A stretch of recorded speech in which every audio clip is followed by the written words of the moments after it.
2010 Swift desire petrol வண்டி. Insurance கரண்டில் இருக்குது. எஃப்சி இன்னும் ஒரு 4 மாதம் கரண்டில் இருக்குது.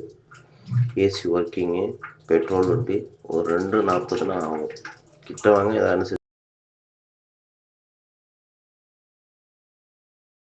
2010 ஸ்விஃப்ட் டிசைர் பெட்ரோல் வண்டி.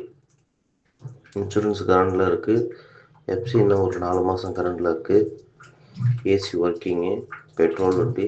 ஒரு 2:40 ஆகும். கிட்ட வாங்க, இதை அனுசரிச்சு. 2010 ஸ்விஃப்ட் டிசைர் பெட்ரோல் வண்டி. இன்சூரன்ஸ் கரண்டில் இருக்குது. எஃப்சி இன்னும் ஒரு 4 மாதம் கரண்டில் இருக்குது. ஏசி ஒர்க்கிங்கு, பெட்ரோல் வண்டி. ஒரு 2:40 ஆகும். கிட்ட வாங்க, இதை அனுசரிச்சு.